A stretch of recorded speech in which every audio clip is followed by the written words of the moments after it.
When you say global, you're basically talking about investing practically in every country across the globe, and you're taking out the domestic, like where you live. If you're out of US, then you're taking out US, so you're talking about the international there. When you are in India, you're basically taking out India out of that. Because in India you always have a lot of asset anyway building, right? In terms of real estate, in terms of equity, etc. And we're saying global, just probably take out your domestic market and invest in the other parts of the world. Hello everyone, my name is Vikas Agrawal and I am the founder of AIF and PMS Experts India. I laid down the foundation of this organization. I thought that we need to solve much bigger problem, and the problem that I thought which exists in the industry after spending 2 decades is that we have realized that there are good quality deserving portfolio managers, but they don't have access to like-minded investors. And there are like-minded investors, but they don't have access to good quality portfolio managers or some of their good quality schemes, which at times are being overlooked by the investor community as a whole. So we thought of building a platform which is called AIF and PMS Experts India. As the name clearly indicates, AIF is your alternate investment fund where minimum threshold is 1 crore, and PMS, which is portfolio management services, where minimum threshold is 50 lakhs. We thought, why not we'll kind of bring an expertise on the table for our investor community so that they can take the right decision, because unfortunately in India, AIF and PMS industry is highly scattered. While the regulator, which is also known as father of the industry, is working on bringing everybody on the same page by creating an association like AIFPMS, and there is a need for another association for AIFs also. So while this will take its own time, we have started sort of reaching out to all our investors with help of this show called Ask the Expert Show. So first of all, welcome to the brand new show of Ask the Expert. Now, what is the idea behind Ask the Expert Show? Idea is to organize these knowledge-based sessions and reach out to as many investors as we can and share insights about what's happening in and around the economy and what is happening globally. And therefore, we invite industry experts and try and read their mind. So with me, I have someone very special, Arindam. Arindam comes with more than 1.5 decades of experience on the table, out of which he spent more than 10 years in the US before joining Marcellus. He is the fund manager for GCP, which is a global consistent compounder. So Marcellus as an organization started in 2017. So as 2018 was the time when they got the license and they launched their first scheme called Consistent Compounder, which is investing in companies which are growing consistently. That's on the domestic side. At the same time, they were also building up their investment capabilities in terms of managing the global markets and also identifying the high quality companies globally which has a track record of delivering consistent returns over the period of time. And Arindam has joined the hands along with Saurabh and the team at Marcellus and started doing a couple of back testing. Took about 6 months to 1 year to complete the back testing and come to a conclusion that GCP should be launched, and that's how GCP got ideated and started. As we speak, it has now 2 years of track record. 2 years of live. 2 years of live track record on the table. So what I'm gonna do is let me start by asking Arindam. Arindam, if you could just throw. Let me first come to your personal life before we really get on to the subject, which is talking about global compounders of Marcellus. How did you get into algorithm-based investing? Well, not really. It is algorithm-based investing, but how I got into investing. So I'm an engineer to start with. So I was working with a firm called Oracle Corporation. It's based out of California. So I worked there for 4.5 years. Then I decided to do my MBA, moved to the US, did my MBA there, and that is when actually I thought about taking up finance and investment as a career option. There are a lot of things. I felt that that made sense because this is very data driven. So at the end of the day, you have a very tangible output what you did, it actually shows up at some point of time. Sure. Unlike many other professions, you don't really understand like you did something, what is the final impact, right? So that was one of the reasons. I mean, I generally love numbers to that extent. So this, I thought, it is a good segue to explore. And when I started exploring it, then actually started loving it. I mean, the analysis part of it, and eventually it is actually, I'm a big cricket fan. So if you think about building a portfolio, be it multi-asset or within asset, when you're selecting different kind of stocks, you're basically kind of building a team.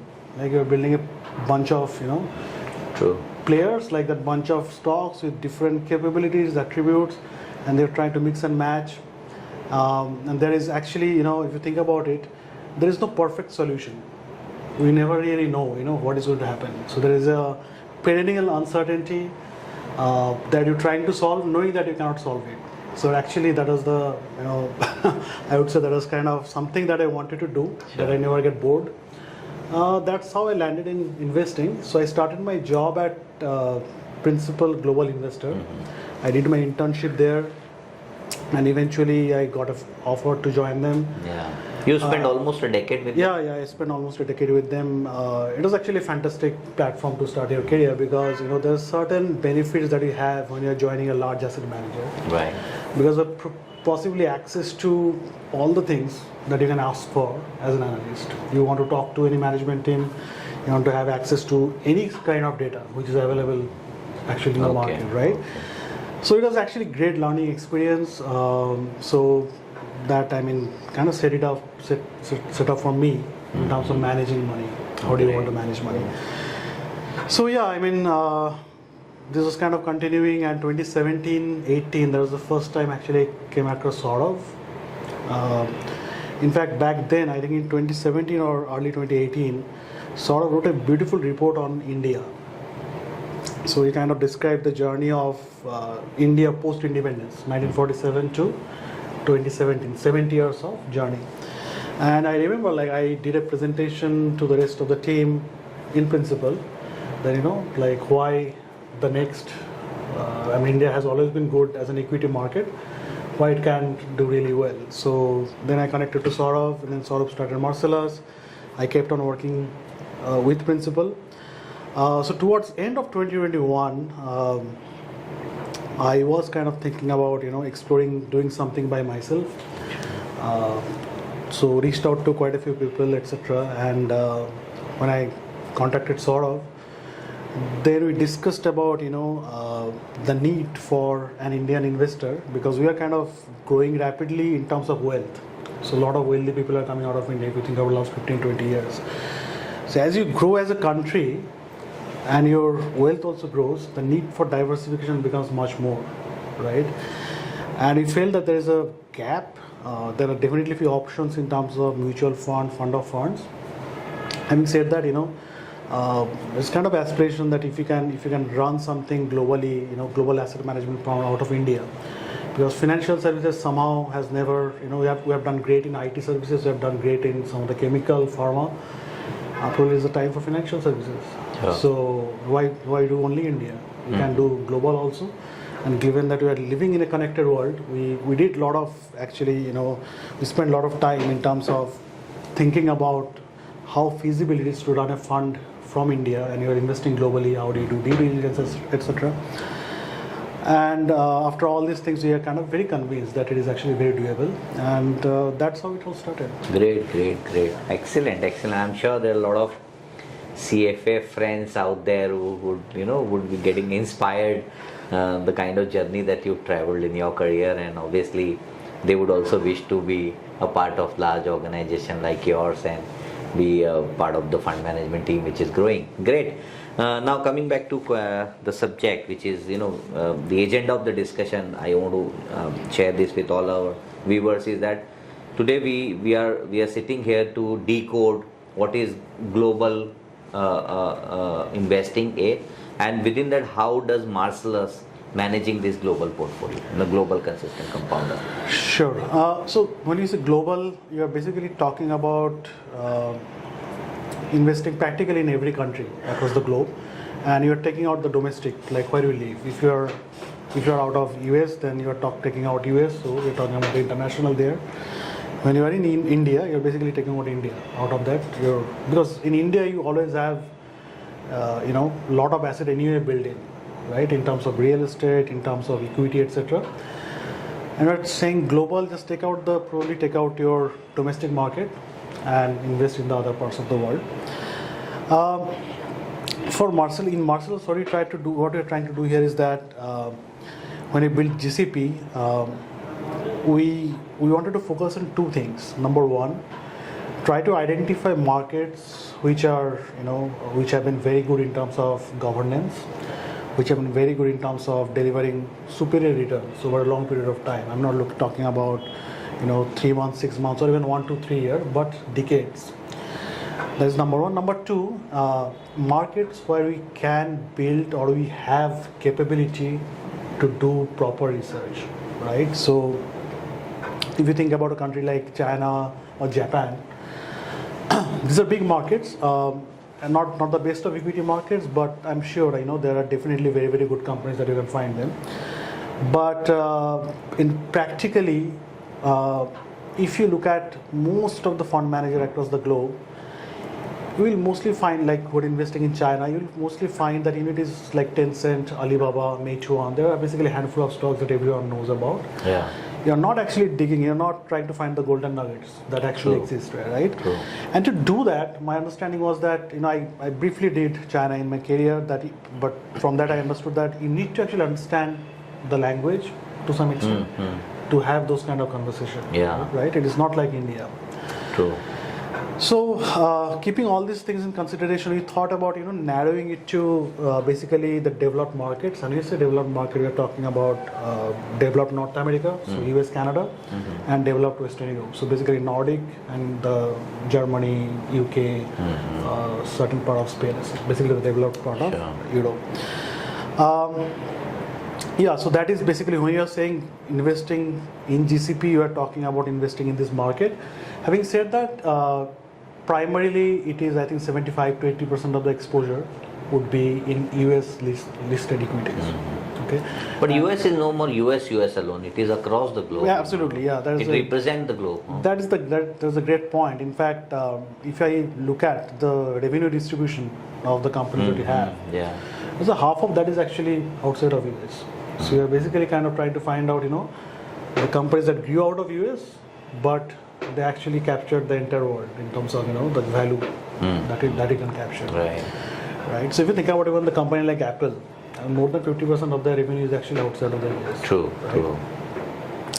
So that is broadly about GCP. That when we kind of looking at, as I said, this developed North America and developed Western Europe, developed Europe. So the philosophy is actually very simple to start with, that try to identify the dominant franchises across the globe.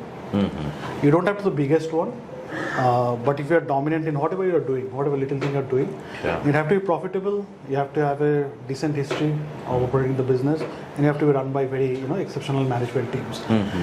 A very concentrated portfolio, and that's what we have been doing for the last 2 years. Okay. So, there are a couple of questions that I keep getting, when I talk to my investors. The first question, let me begin from there, is that why global when India is growing at 6.5%, 6.8% kind of GDP, nominal GDP growth is inching about 11.5%, 12%. Vis-a-vis some of the developed economies. So what makes you to first say that you have to diversify the portfolio at an HNI or ultra HNI's portfolio level? Yeah, no, that's a great question. In fact, in last 15 years, there are a couple of big revelations I had in terms of when I'm learning about how to invest, where to invest, etc. The first one was actually exactly your point, that there are so many high growth companies. The basic math actually directs you that this market is growing great, so I should invest there. So if you mathematically look at it, there is actually no direct correlation between high growth and high equity return. That is a fact. You can look at the highest growth countries are basically China, India, Philippines. Brazil. Brazil has slowed down since 2012-13. Indonesia. Yeah. Right? So these are kind of the big high growth countries, and look at the equity returns. I mean, if you check out the brief time between say 2002 to 2007, there was a kind of EM boom, or 2009 for that matter, that's 7-8 years. These markets have been actually, the returns have been very paltry. That hasn't been much, been in the market. Now for China, I mean, people, you can say that, it is not a democracy, they have different kind of rules and regulation, and they have serious problems in last 4-5 years post-COVID. But even before that, we will look at China till 2019, when the country was growing at around 13-14% dollar GDP CAGR. The markets are not doing great.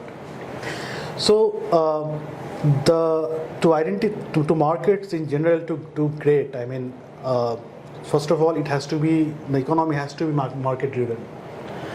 So if you look at something like China, I mean, the amount of growth that they saw in GDP came at a cost of, inefficient generation of capital to some extent, or inefficient deployment of capital. So when you're pushing so much money, the competitive nature of the market that goes away, and you find unprofitable companies sustaining for a long time. So that is not a good recipe for generating success. Now, on the vice versa, if you look at US, the complaint around US, for example, is not new. I mean, if you just look at data, in 1991 to or 1983, when economically became liberalized, right? Manmohan Singh came up and said that, we're opening up the economy. So since then, that time India's GDP was around, I think, $300 billion, if I'm not wrong, close to that. We are going to clock around 4 trillion, right? So 13x in that 32 years. At the same time, US economy grew from 7.5 to 30 trillion dollars. Yeah. So 4x. India grew 13x, it grew 4x. If you look at the market return, had you invested 100 rupees in Nifty 50, that would have grown to say 3,500 rupees by now. Sure. With dividend reinvested and all. This is since 1993. Yeah. Had you invested in 100 rupees in S&P 500, and I'm just keeping large cap, it would have become around 5,600, something like that. So the point is that India did great even during this time frame, but US still generated much better return. As in, if you're investing there, then definitely there is a currency angle that comes into play, right? I mean, typically, if you are an emerging market country, you are going faster, inflation is higher than the developed countries. There is a differential in bond rates. So to make sure that your country is functioning fine, you want your currency to depreciate around 2 to 3%, somewhere around that. That's what India has done in the last 30 years. So that adds to it, whatever we're discussing. But the point is that over a long period of time, there is no real correlation between your country's GDP growth and the final delivery in terms of the stock market return of that market, right? So basically you are saying that therefore it is very essential for any HNI or ultra HNI family or family offices to diversify. Right. And to be very honest, I mean, I am very bullish about India. So that 7% growth you are talking about, it's very possible that we keep on generating that for next 10 to 15 years. So the point is that it is not about being negative or positive about India, because the thing is that we have to acknowledge the fact that the future is unknown, right? And investing, I mean, you have been in this for a long time. Yeah. What you're trying to control is minimize risk. At the same time, you don't want to give up the return. Correct. So at the end of the day, what you're trying to find out is that a reasonably uncorrelated assets who are giving you good returns. Correct. And you just mix and match them. So you have a better sleep at night and your money keeps on compounding. Correct. So Arindam, talk to us about your fund, when you are managing this global consistent compounder, right? It's Global called compounders, yeah. Global compounders, yeah. Now, when you invest in these companies, how do you identify them? Okay? And how do you run your filters? You run US alone, you run these other countries, and then what are the 2-3 filters that you put which are very essential? Right, that's a great question actually. So it is a bottom-up fund. So if you look at the fund, I mean, we actually, unfortunately, we do not have NVIDIA or Teslas of the world in the fund. You can say that we probably miss them, but the point is that it is a bottom-up research that we are doing, and you're absolutely right. I mean, we are basically looking at a sea of companies. When you're in India itself, you have 500, right? Yeah. So 500 decent ones, like larger ones, and when you're looking at globally, you're probably looking at around 2,000, more than 2,000 kind of companies. More than 2,500 sort of companies. Right. That becomes your universe. That becomes our universe. Now, definitely put some puts and checks around liquidity, market cap to bring down that universe to around 1,500. Okay. Then what you do is like what you're looking for. What you're looking for is companies which through multiple business cycles have compounded at a decent pace in terms of their revenue per share. Now, when I say decent pace, and I'm not talking about every year compounding, I'm looking at a 5-year rolling compounding, because 5 years is a reasonable length of the business cycle. So 5 years you're compounding at a certain pace. In 1 year probably you're compounding at 10. In a year don't grow at all, but it gets even out in a 5-year rolling window. We're looking at a certain threshold, which is 5% for us. Then you're looking at, similarly, through multiple business cycles, the cash flow per share should be compounding at a 10% or more. Okay, and then thirdly, the cash flow return on invested capital.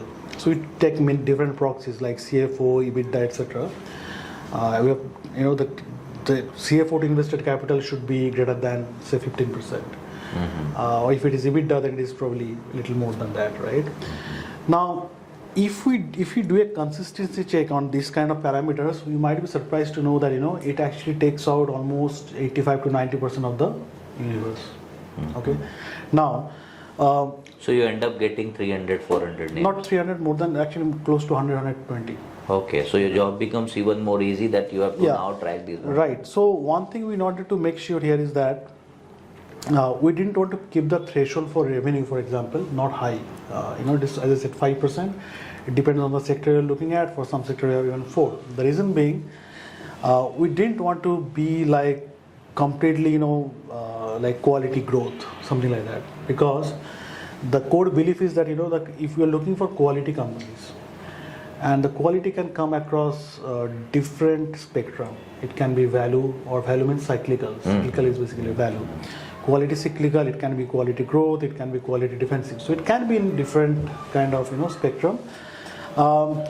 As long as you keep your options open in that quality bucket, the market actually gives you very nice opportunities in terms of at certain point of time, certain style goes out of favor. There's a good time to look at that particular group because you get it cheap. Sure. The quality angle is still there. The styles always they keep changing. They keep changing, right? And the market kind of gives you opportunities, thankfully. So we try to take advantage of that based on some kind of understanding of the business cycle, the business is operating at, the valuation, etc. Now, the second part is basically your fundamental research. So if Marcellus is very, kind of very, very much into doing primary research, and it took a lot of time to set those channels up for us. So when you're looking at any company, you're probably talking to 25 to 30, people who have either worked in that company before or who are part of that entire ecosystem, right? Who can be their supplier, can be their customers, etc. Then of course that involves a lot of travel. It is periodic travel, but we do a lot of travel. The point is that at the end of the day, we're not buying 60, 70 stocks in the portfolio. So whatever the 25, 30 you're buying, we should have high conviction. Because as I said, market gives you opportunity. You have to have that conviction to buy more if the market gives you that opportunity. So for that matter, the research is very deep. And as I said, eventually, we have a coverage of around 45, 60 active stocks. That means that you're tracking them mostly regular basis. And out of that, we take up 25 to 30. So talk to us about how convenient it is for any investor, domestic investor, to participate in this journey. Suppose I made up my mind that, okay, based on the discussion that I had with Arindam, I would like to diversify the portfolio. Now you are doing it through Gift City, and Gift City has two different structures, inbound and outbound. So certainly this is an outbound. Right. which essentially collect money in dollar term and invest globally, Right. and then take it back and give it back to investor at the time of Right. redemption. That's a little bit about the structure. Now, how convenient it is? So look, I mean, it is definitely convenient, but it's not as convenient as the domestic PMS, investing in domestic PMS. So when you're doing it, if you're a resident Indian, you have to do it as a LRS money, unless you have money already outside of India, right? And Gift City, it's actually a kind of, I'll say, very nice gesture from the Indian government, in terms of setting it up. Sure. Like what you're doing anyway, if you plan to park some money outside for future needs, you're anyway doing it through, Singapore or Dubai. Yeah. But the Gift City actually solved that Yeah, problem, so no right? point going out there and creating Yeah. a separate Right, structure exactly. in Mauritius of the world. Yeah. It is better that you put it in India. Exactly, right? So the way it works is that we have a pooled account in Gift City. So what you do is you go to your bank and tell them that I need to transfer XYZ amount into this account, which is also Through LRS. through LRS. So what that does is the And bank, what is the limit? 250,000. 250,000 per PAN card. So if you have a family of 4, the limit becomes $1 million, $1 million. right? So you go and tell your bank this is the amount I want to transfer. So there is a what is called a TCS, tax deducted as collected at source, right? So when you are transferring 250,000, that bank will actually deduct around 50,000 more from your account. Now that can be actually reverted back when if you're working as a salaried professional. You can go and tell your HR that I have already paid advance tax, or if Yeah. you're a businessman, you can set it off when you're quarterly filing your income tax. So once that money is transferred, it is actually done. It comes to our pool account and we directly deploy it within a day or two. Yeah, so it is actually much simpler. So for example, No, so this is under Gift City's AIF platform or PMS? no, it's a platform? PMS platform. PMS. So the good thing about PMS is that it is in your name. The Demat account is in your name. So these stocks that you're buying Yes. will come on their Demat. Yes, you can see like what is going on, what kind of price change is happening in real time, Okay. right? So the transparency is high in that sense. So you set up a Demat account at where? An interactive broker. With interactive brokers, there is a broker that we are using. And they So have your Demat gets linked with your pool account, which is at Gift City, right, and the client is funding money right. to your pool account, Right. and that's where the investment is taken. What you have is a power of attorney. So the client will have an access, like he or she can view the portfolio. But they cannot take any action. The power of attorney is with us. So you are basically investing on their behalf. Yes. And so how does the taxation work? I know that you are an investment firm and not a chartered accountancy firm, but what is the kind of industry practice that you saw so far as people investing in this fund? Right. So the taxation is it is considered as unlisted equity. Unlisted equity. Right. So because it is not listed in India, even though it is a public equity only, but not listed in India. Right. So the taxation is that 2 year is the long term, not 1 year. Sure. The long term is 12.5%, like what is in the domestic, but the short term is marginal tax rate. Okay. Yes. So that is More like a debt structure. I mean, on the short term is aligned with the fixed income taxation of India, yes, absolutely. which is that it gets added to your marginal income. So when we constructed this portfolio, we for resident Indians, we kind of made sure that the churn is not high, because otherwise you kind of end up paying 1 or 2%, more than 1 or 2% from your return. Right. So the churn of the portfolio is around say 20 to 25%. Yearly. Yearly, yeah. And the second thing is probably, if you are not a resident Indian, then the taxation depends on the jurisdiction that you live. Of the Right. So law if of the land. Law of the land. So in most of the Middle East countries, there's actually no tax. They don't have taxation. No capital gain tax or True. anything like that. So that applies. The only thing that gets withheld by, say, US government is the dividend tax. So if you're paying, say, 1% dividend yield the portfolio has, then 20 basis point will be held in US. And if you're not paying taxes in those countries, you actually cannot claim it back. if you're paying tax, suppose you're in India, you actually get a certificate from them. You can offset against your the other things that you're paying. Okay. So, in a way, then it is very good product for NRIs. NRIs, it is actually, yeah. In fact, we are surprised to see the engagement that we get from NRIs. Yeah, but in fact, what I'll say is that it is good for probably everyone in terms of if you think about the expenses that we have these days. Right. I mean, many of our kids are going to go abroad to study, right? And in fact, I mean, the education inflation in the US is around 9 to 10%. So if you think about net dollar, right? So it is not that you can just put it in, you just transfer it to some US account which will give you some bond,